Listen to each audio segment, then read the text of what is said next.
Hey everybody, welcome to Doc Sports Happy Hour. I'm your master of ceremonies, Tony George. All things Las Vegas, sports betting, and all that entails. And I'll tell you something right now. Today is the day. It is all about Las Vegas, and it is all about sports betting, because my guest today helped revolutionize the modern day sportsbook.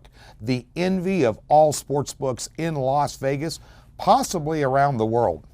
Quoted by major news outlets, my guest today is known as one of the authorities in sports betting.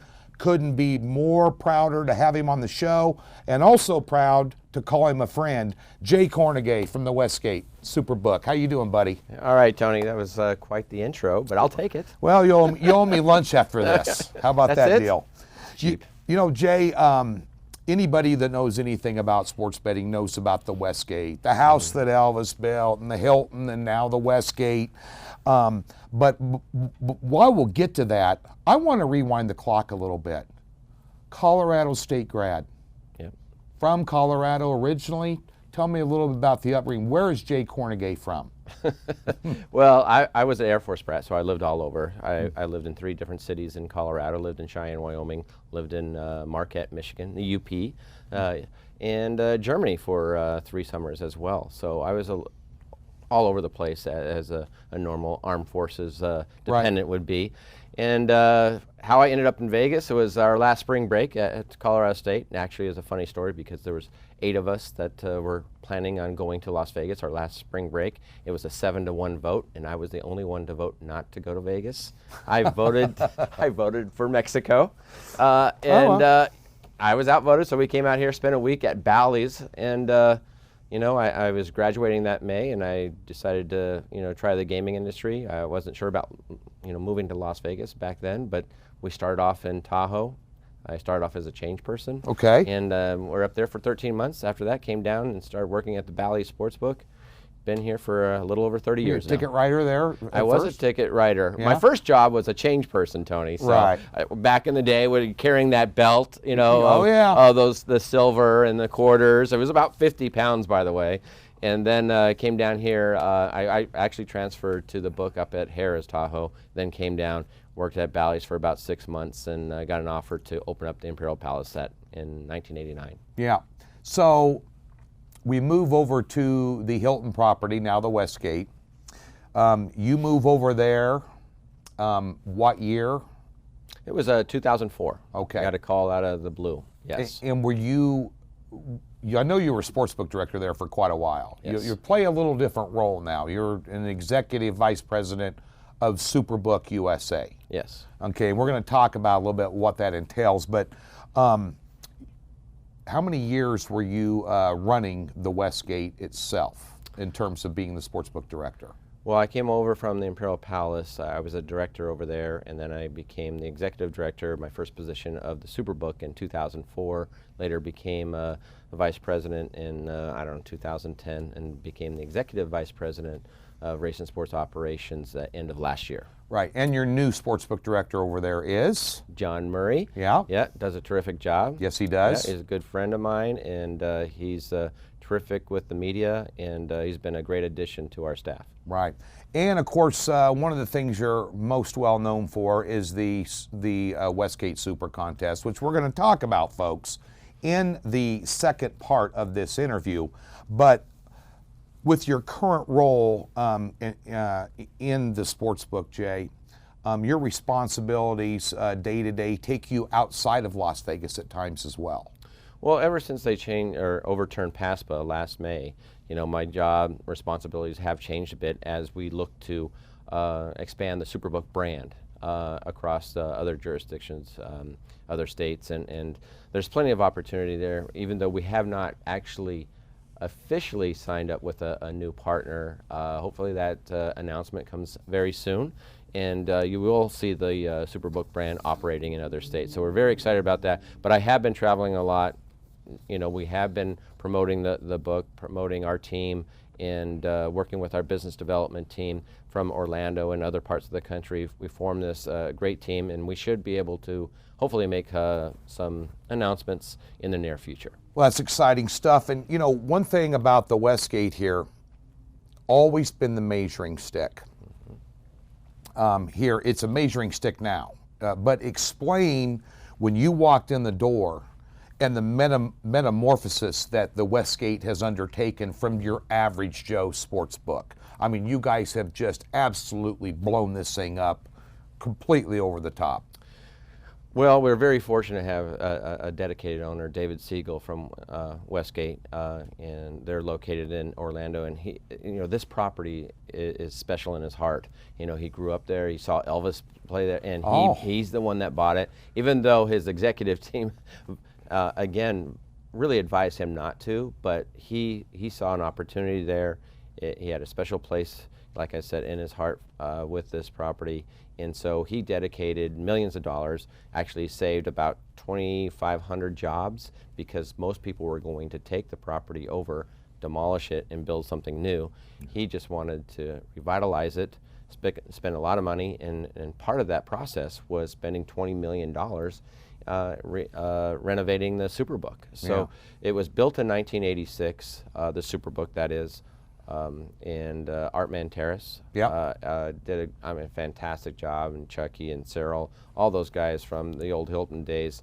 A lot of them are my friends today, and they actually saw a vision. We were very fortunate that we were able to take over, renovate it. Siegel put $20 million in the sportsbook alone. Now it's the mecca of sports books here in Las Vegas. Little known fact about Jay and I think 2014, we filmed a pilot for Discovery Channel out there surrounding the Super Bowl. Mrs. George was there, some other handicappers. I'm thinking that probably would have got picked up if the book would have been renovated by then.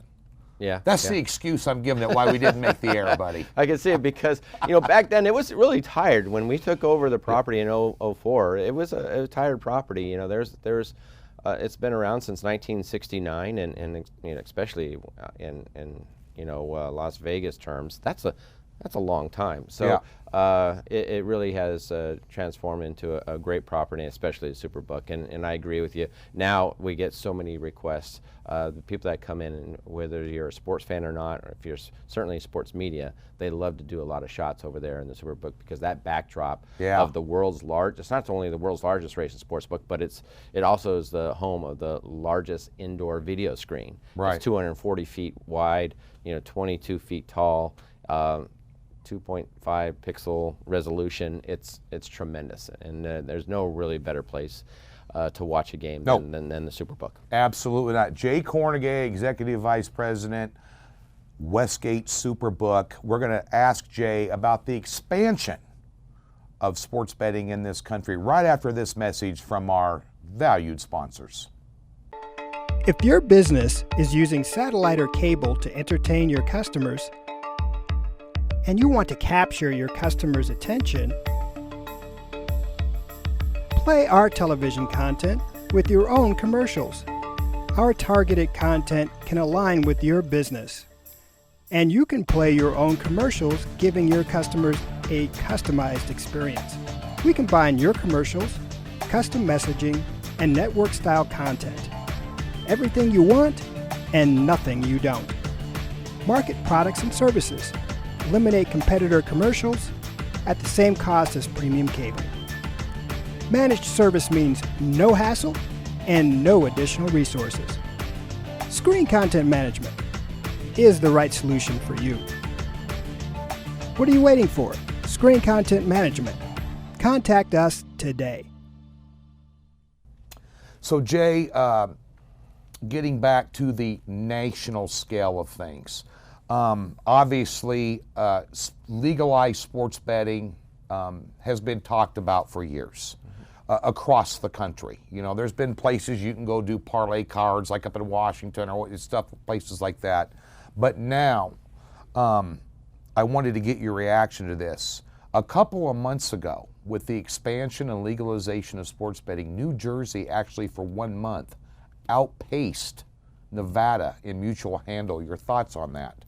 Well, I just think it was just a matter of time. I think a lot of people made a big deal about it, but they have 9 million citizens in New Jersey versus what, 2.5 million that we have in Nevada. It's not a reflection of just taking over. It's just it's a fact of numbers. You know, you got 9 million versus 2.5. It's just a matter of time. And you know that they also have that tri-state area. Yeah. Probably a few more million. So there's going to be other states, whether it's Illinois or say Tennessee might. Of course, some of the bigger states, populated states, they're probably all eventually going to out-handle Nevada. However, I still think Nevada will be the main source of the information that's out there. I think that we got so much talent in this city. A lot of those that are operating with other companies that have been new to the market are still located here. You know, you got a lot of guys that have moved on, whether it's Johnny or Jay Rude, Right. a lot of talented folks that even though they're working with other companies, a lot of the European operators, they're still located here in Las Vegas. So I still think it will be the hub of the knowledge and information. For years to come, that might change down the road, but as far as the handle, some of these other states, I mean, I can't imagine what the handle would be in New York or Florida or Texas or California. You know, once they do it, it's going to take a while for those states to adopt sports wagering, but once they do, those numbers are going to be astronomical. Explain also to the folks the advances in technology and the impact that it's had on your mutual handle when it comes to in-game live wagering. Well, in-game is the new, phase of sports wagering. It's been in Europe and other markets of the world, and it just takes over as people, if they, the pre-game wagering has always been, our staple here in Nevada, but with in-progress wagering, once it was introduced a couple of years ago, you can just see the growth. You can see where a mature market like Nevada has really welcomed that, and it just continues to grow as more offerings and people miss the beginning of the game. Hey, no big deal. Right. Some people right now prefer not to bet pre-game, and wager, after they see a couple of series. Right here, baby. Right, sure. Yeah. And so I think that's going to continue to grow. Technology plays a big part of that. There's a lot of data providers out there that, they need to be fine-tuned a bit, but once they get used to the American sport, because a lot of the data providers that are providing that type of in-game wagering are from other parts of the world, European or Caribbean, wherever they're from, they just haven't Americanized some of that yet, and they will. They're smart people, brilliant people, but once they get that down, I think that you're going to see a growth spurt, and eventually we'll probably take more wagers during in-game wagering than we will pre-game wagering. It was amazing to me, the Europeans, you and I ran into each other out in New Jersey at the Meadowlands for the Bet on America sports deal. Matter of fact, I ran into Jay in the middle of Manhattan at about 10 o'clock at night at a sports bar where some cab driver dropped me off, and you were just in there. Yeah. The seventh game when the Knights were playing, when we got screwed on the call from the Sharks, by the way. Yes, we did. That was a tough night, a fun night. Until that call, but the 3-0 lead going into the third. I believe I was off the clock, by the way. I believe you were off the clock, but I do believe you made odds, because I said, what are the chances of San Jose when they're down 3-0 in this quarter coming back? You go, oh, it's got to be like, astronomical. We were throwing out numbers like plus 1,400, and sure enough, we gave it the kiss of death. Well, do you remember that was a karaoke bar? Yes.